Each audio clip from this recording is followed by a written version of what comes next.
Hi, welcome back to the channel. USA Railroad Revolution 5th competition has ended, and I'm happy to get 160 event coins come in 5th. And of course, this video I'm talking about resource prioritization by understanding your train capacity. Alright, so what do I mean by that? Apparently you have many trains on hand, and you can see here I'm on the 7th place right now.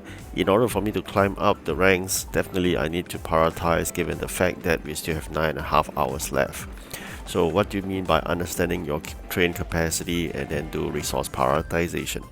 Alright, so you know that most of the time you have 3 jobs to be delivered. Of course, you should focus on one if possible, and then use all your trains to do that one and quickly complete it, and then gain that 45 or 50 EP points, and then climb up the ranks and then move on to the next one, right? So that is always the case, and of course before that, always prepare what? Prepare that your factory is producing the items, so when your trains are back, they got things to pick it up and there's no need to waste more time. How to do that? You could do, if you have 6 trains, you could do a 4-2 arrangement. 4 trains doing delivery, 2 trains stay behind to do all those errands, running around with the resources to your train station, and then making the factory busy before you're sending out that 2 trains out to the rest of the deliveries.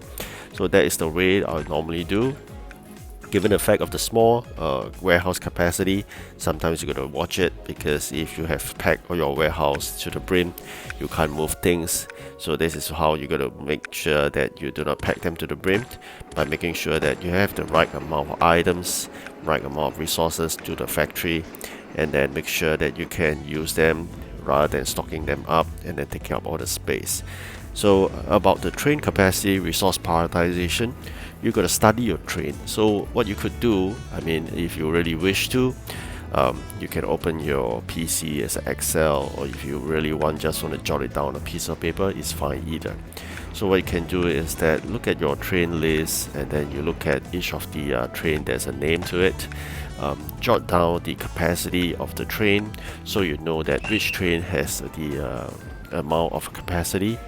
And first, what you can do is definitely go, for example, I'm in region 4.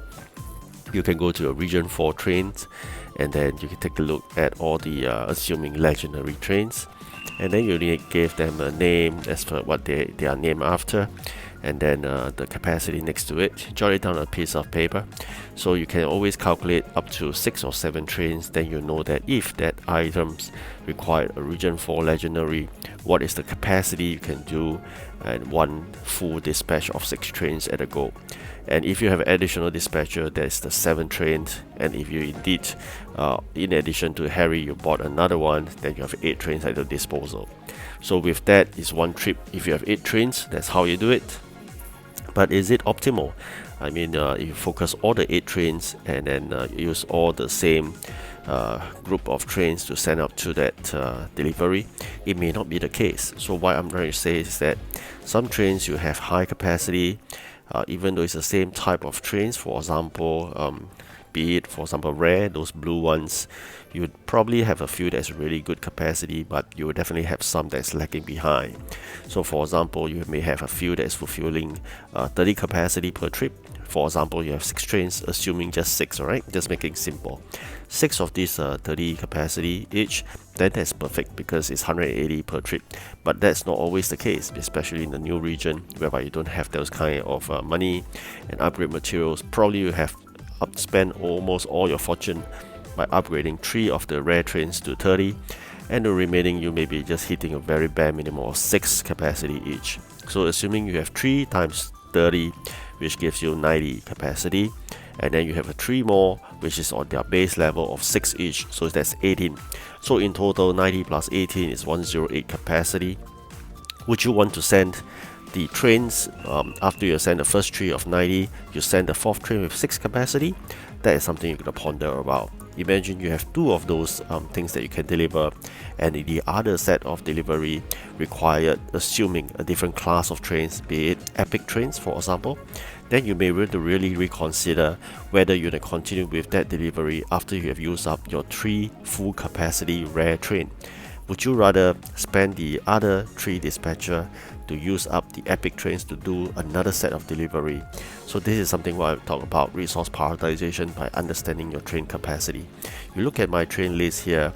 Some trains or rare trains are 21, which is quite good, but definitely I have some that's 15, or even some that assuming very low at 6, right? So everybody will have this kind of arrangement whereby you will just try to upgrade a single train, or for example a rare train all the way to 30, and then eventually you upgrade the next one to the 30. But definitely there'll be some that lag behind with a 6 capacity. But because of the limited number of trains that you have, you may need to use the 6 capacity if you are just focusing on one delivery alone. Alright, so take a look at this. We have milk to deliver, we have those saw blades to deliver. Should we focus everything on just delivering those milk products? That's one possibility, of course, but are you wasting capacity in the sense that you could have used that dispatcher to have a better delivery of a higher capacity of another one, just like what I'm doing now. I'm using the dispatcher to deliver the saw blades since I have already on hand stock, and do a mixture. Do not focus all your dispatcher on one customer, because you know that the trains that you're going to send out with that dispatcher is small capacity. Alright, so you take a look at this on how I work it out. Always try to know your trains well. Of course, there's no need to basically write down every single class of trains, every region down on a piece of paper, because you are always changing.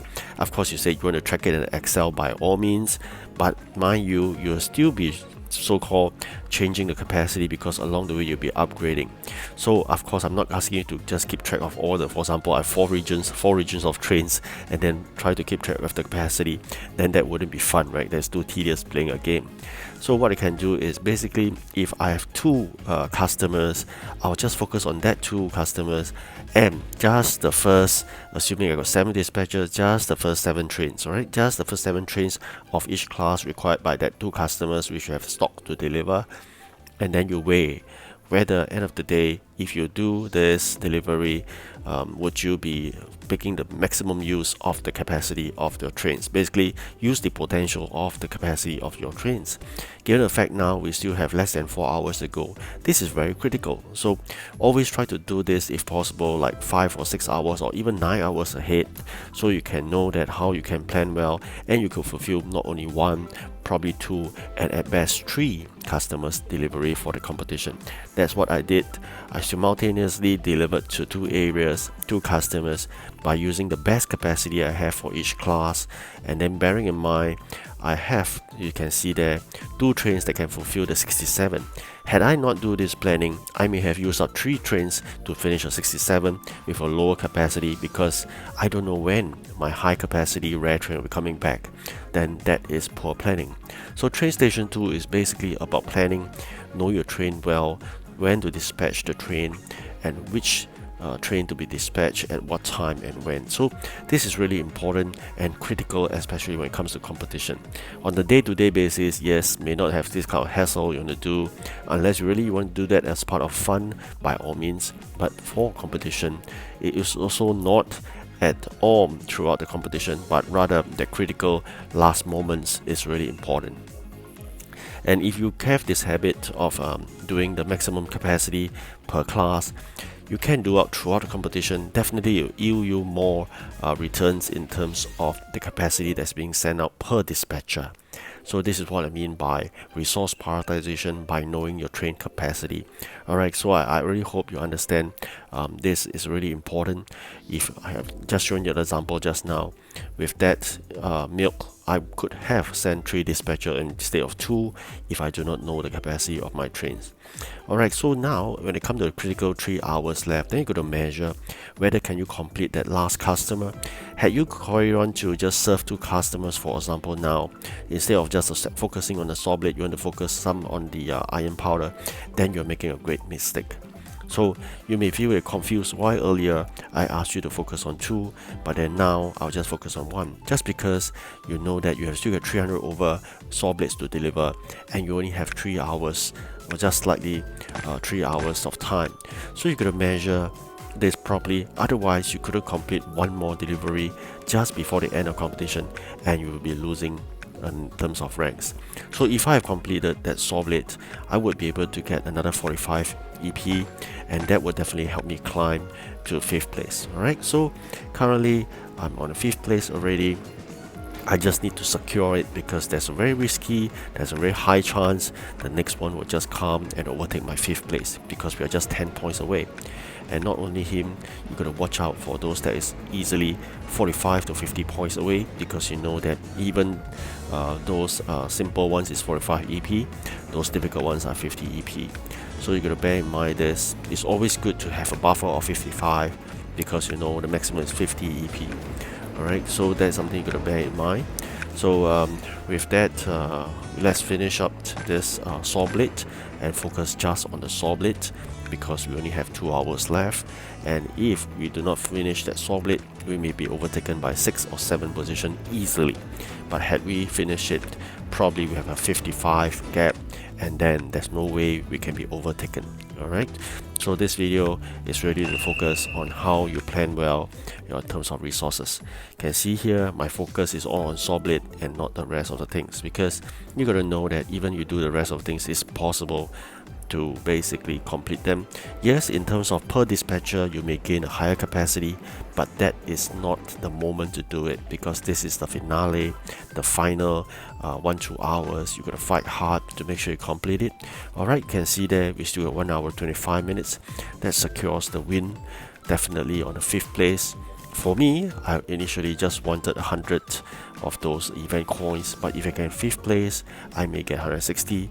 You can see there, just I was overtaken the 4th to 6th place.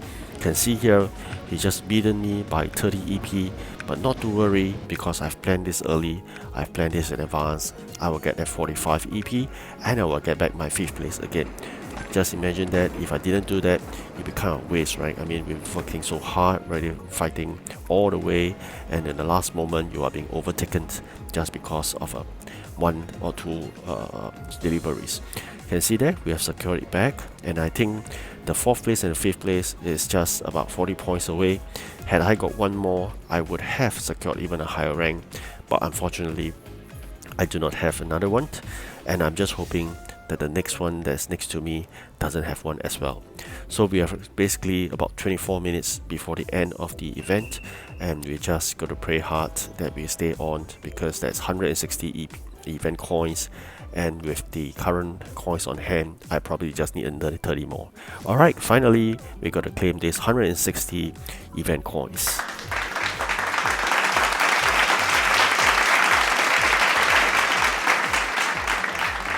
You can see here we have a total of 970 event coins, just 30 event coins short of getting that legendary train. I'm sure I will secure that in the next competition for sure. So that's less rest me assured, because we know that we have 2 more competitions to go.